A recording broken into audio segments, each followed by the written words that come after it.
ఆ సమయంలో ఎందుకు అంటే పెళ్లి చేస్తే కష్టాలు కొనైనా తీరుతాయని ఎందుకు అనుకున్నారు ఇంట్లో? 2 రకాలు పెళ్లి చేశారు మా నాయనమ్మ ఉండగానే. ఇంకా మా నాయనమ్మ చనిపోయిందని నేను ఒక్కదాన్ని అని మా నాన్న చేశారండి పెళ్ళి. ఈ పిల్లోడు పుట్టిన తర్వాత వీళ్ళ నాన్న తాగటం మొదలు పెట్టాడండి. అంటే అప్పటి వరకు పరిస్థితి బాగానే ఉండేదా? పిల్లలు పుట్టక ముందు వరకు, పెళ్ళైన తర్వాత బాగానే ఉండేదండి. స్టూడియోలో పనికి వెళ్తా చెడు సావాసాలు బట్టి ఇంకా ఏం తాగటం పని చేస్తారు మీ వారు? స్టూడియోలో సెట్టింగ్ పనులు చేసేవాడు. స్టూడియోలో సెట్స్ కి. ఓకే.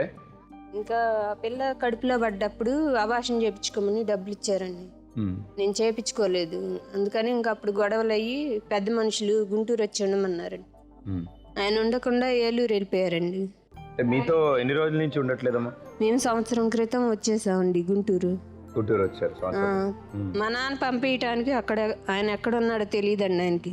ఇంకా మా నాన్న ఎట్లాగొట్లా కాలు పుండ్లు పెట్టుకొని చిన్నపిల్లలు పాలు తాగే పిల్లలు కదా, ఇంకా ఆయనే మమ్మల్ని అన్ని ఇంట్లో మొత్తం జరిపేవాడండి. చూడ్డానికి కూడా రాలేదు ఆయన? రాలేదండి. ఎక్కడున్నారో తెలియదు ఆయన అప్పుడు? తెలియదండి. ఎందుకు వెళ్ళిపోయారు ఆయన? తాగుతా ఉంటాడు కదండి. ఇంకా ఇక్కడ ఉన్నామని చెప్తే పెద్ద మనుషులు ఆయన వెళ్ళిపోయాడండి. ఇక్కడ ఉన్నని ఏలూరులోనే చేస్తూ ఉండేవాళ్ళని. నేను అప్పుడు వెళ్తాను, పిల్లలు చిన్నోళ్ళు కదా అంటే వాళ్ళ తమ్ముడిని అడిగితే మా నాన్న మాకు ఎక్కడ ఉంటాడో తెలియదు అన్నారని ఇంకా పంపించలేదండి. ఇంకా అక్కడే ఉన్నాము మేము. తర్వాత మా ఆయన ఇట్లా బాత్రూమ్కి వెళ్ళి వస్తా రైలు కట్ట మీద వెళ్ళాలండి వాళ్ళ ఊళ్ళో పిడుగురాళ్ళలో. వస్తా ట్రైన్ కింద పడి చనిపోయాడండి.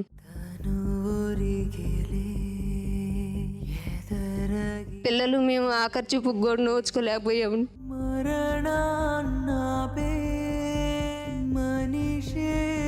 ఎందుకు చూడలేకపోయారు మీరు? ఎందుకు? ఏమైనా అడ్డంకులు ఏమైనా ఉన్నాయా? ముక్కలైపోయాడండి. ఇంకా రైల్వే డిపార్ట్మెంట్ వాళ్ళు పగులు పట్టడం వల్ల కావాలని పడ్డాడు అనుకొని వాళ్ళే 60,000 కట్టమంటే మా దగ్గర లేవండి ఇప్పుడు. ఇంకా వాళ్ళే కాల్ చేశారండి ఆయన.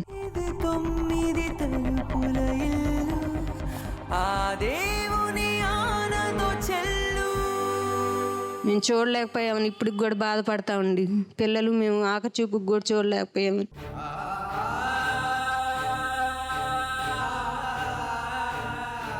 అంటే అప్పుడున్న పరిస్థితిలో 60,000 కట్టలేక లేక వెళ్ళడం ఇష్టం లేక? 60,000 కట్టలేక.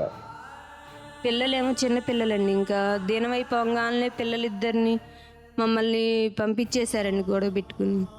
ఇంకా ఎర్రటి ఎండలో ఈ పిల్లలు కాళ్ళు కాలుకుంటా గుళ్ళల్లో ఉండి చాలా బాధపడ్డామండి. పిల్లలకి అడుక్కొచ్చి పెట్టానండి, చిన్న పిల్లలని మా నాన్నకి పిల్లలకి.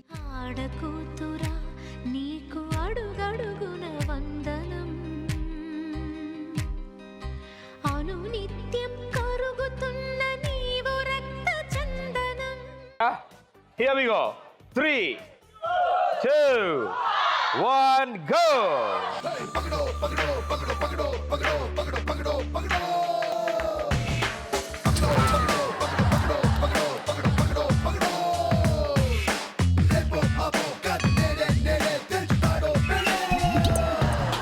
నలుగురిలోన నువ్వు ఒకడో లేక నువ్వు కోటి మంది కొక్కడో గోడ చాటు షాడో మిస్టరీ కొపాడో లెక్కలన్నీ తెచ్చడో. ఏ విక్రమార్క సోదర్రా వీరబట్టు పట్టరా ఆటుపోటు దాటరా. ఏ రిస్కో గిస్కో ఉస్కో పక్కడో.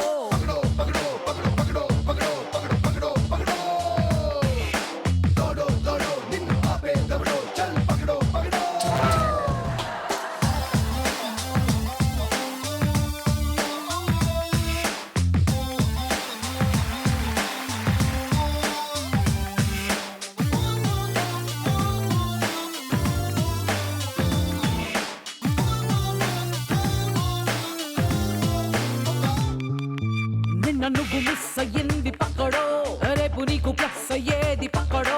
ఒంటరైన జీరో వాల్యూ లేనిదేరో దాన్ని పక్క అంకేరో. గెలుపను మ్యాటర్ ఉంది ఎక్కడో, దాన్ని గెలిచే రూట్ పక్కడో. టాలెంట్ ఉంది నీలో ఫుల్ల కేలో, నాటు బంతి నువ్వేరో. 5, 4, 3, 2, 1. పాప అమ్మాయి ఇంచుమించుగా సగం నేల మీద సగం చేతిలోకి విసిరింది. ఆవిడ పట్టుకోకపోయినా ఎందుకైనా మధ్య వెనక్కి తోసేసింది. ఆయన మధ్యలో ఏం జరుగుతుందో తెలియదు, ఆయన కూడా అట్టిట్ట అన్నాడు. చివరిలో మాత్రం అని చెప్పి వెనక వంగున్నాడు, కానీ బొచ్చులో ఏలైపోయాడు. బట్ ఎట్టి పరిస్థితుల్లో ఆ 5 ఫినిష్ చేయాలి కాబట్టి డెఫినెట్గా ఫినిష్ చేశారు. కంగ్రాచులేషన్. సో మీ నలుగురు చేసిన ఈ ప్రయత్నంతో ఆ కుటుంబానికి 20,000 రూపాయలు అందబోతున్నాయి. లక్ష్మీదేవి తలుపు తట్టింది.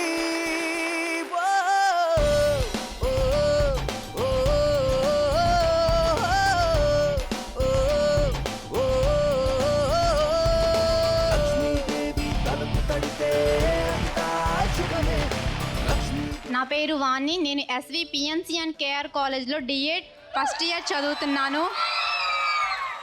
జీ తెలుగు ఛానల్ వాళ్ళు లక్ష్మీదేవి తలుపు తట్టింది అంతా శుభమే అనే కార్యక్రమాన్ని నెలకొల్పి చాలామంది పేదలకు చాలా సహాయం చేస్తున్నారు.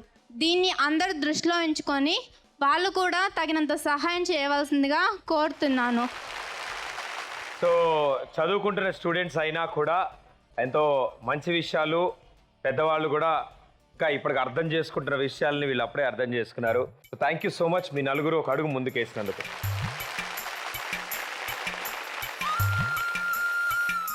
వాళ్ళు ఎలా చేస్తే అలా చేయాలి.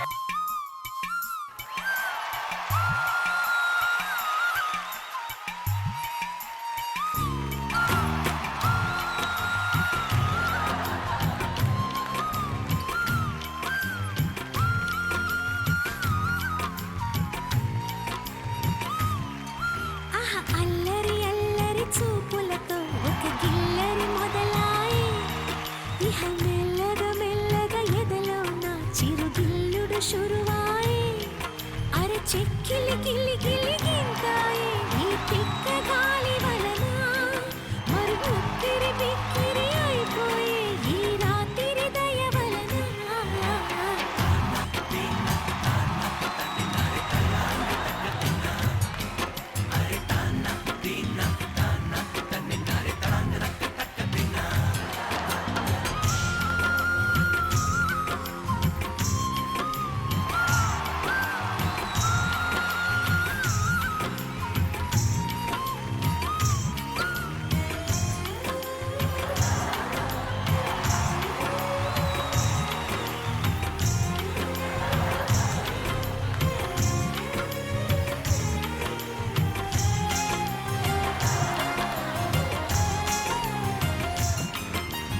బుక్కి నిమురుకుంటే నాకు రాగండి, మీరిద్దరు రాగండి. మై తగులుతుంటడే. ఈ లేత నడుములోని మడత తన ముద్దుకై వేచి ఉన్నది. ఇన్నాళ్ళ నా ఎదురు చూపులన్నీ తన తల్వారు కళ్ళలోన చిక్కుకున్నవే. మొత్తం నేల మీది మల్లెలన్నీ తన నవ్వుల్లో కుమ్మరిస్తాడే.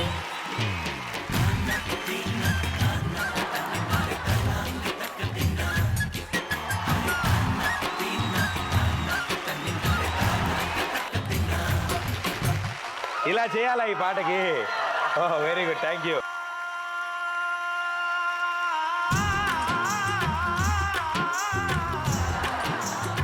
చెందిన నాగేంద్రమ్మ, ఆవిడికి 3 కొడుకులు.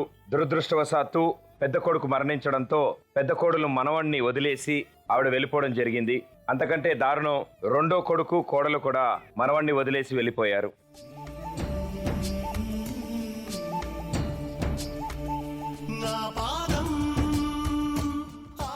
నీ కొడుకు చచ్చిపోయాడని నేనున్నాను, నీ బాబుని నువ్వు తీసుకోమని మా అమ్మని వదిలేసి వెళ్ళిపోయి వేరే వివాహం చేసుకొని వెళ్ళిపోయిందండి.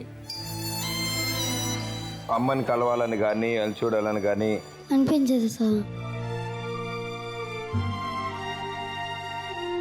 మరి అప్పుడు కలవాలనిపించలేదా సార్ మా అమ్మకి?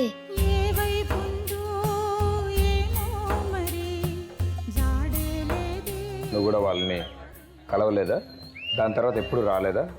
నేను చూడలేదా నువ్వు ఎలా ఉన్నావు ఏంటి అని? చాలా సార్.